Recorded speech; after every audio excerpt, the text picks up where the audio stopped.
సిటీలో water wastage పై water board ప్రత్యేకంగా దృష్టి పెట్టింది. లెక్కకు రాని వాటర్ లెక్కలు తేల్చాలని డిసైడ్ అయింది. ప్రయోగాత్మకంగా 3 డివిజన్స్ ను ఎంపిక చేసి నష్టాన్ని నివారించుకోవాలని భావిస్తోంది.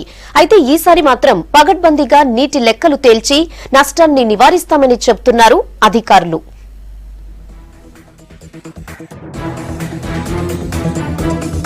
గ్రేటర్ ప్రజలకు జలమండలి సరఫరా చేసే నీరు చాలా వరకు వేస్టేజ్ అవుతోంది.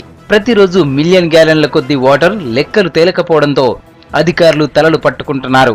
ఇప్పటికే చాలాసార్లు వేస్టేజ్ వాటర్ పై దృష్టి పెట్టినా లాభం లేకుండా పోయింది. ఈసారి మాత్రం సీరియస్ గా ఫోకస్ చేసింది జలమండలి. సమ్మర్ కు ముందుగానే వాటర్ వేస్టేజ్ పై అధికారులు స్పెషల్ డ్రైవ్ చేయాలని నిర్ణయించారు.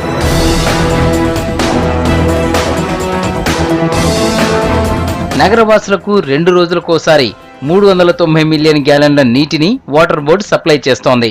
కృష్ణా నుండి 270 ఎంజీలు, గోదావరి నుండి 120 ఎంజీల నీటిని నగరవాసులకు అందిస్తోంది.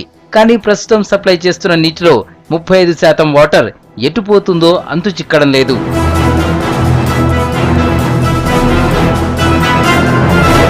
సిటీలో అత్యధికంగా చార్మినార్, ఆస్మాన్ గఢ్, ఆసిఫ్ నగర్, రెడ్ హిల్స్, నారాయణగూడ, ఎస్ఆర్ నగర్, మారేడుపల్లి డివిజన్ లో వాటర్ వేస్టేజ్ అవుతున్నట్లు అధికారులు గుర్తించారు.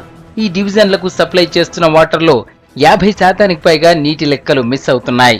లెక్కకు రాని నీరు పైపుల ద్వారా లీక్ అవుతుందా లేదా అక్రమ కనెక్షన్లతోనా అని తేల్చే పనిలో పడ్డారు అధికారులు.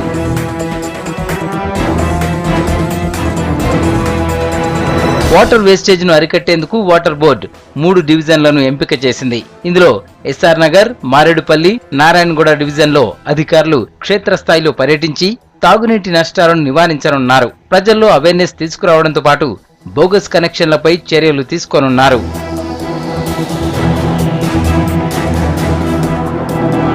జలమండలి అధికారులు వాటర్ వేస్టేజ్ పై చేపట్టబోయే స్పెషల్ డ్రైవ్ మొక్కుబడిగా కాకుండా పక్కాగా అమలు చేయాలంటున్నారు నగరవాసులు.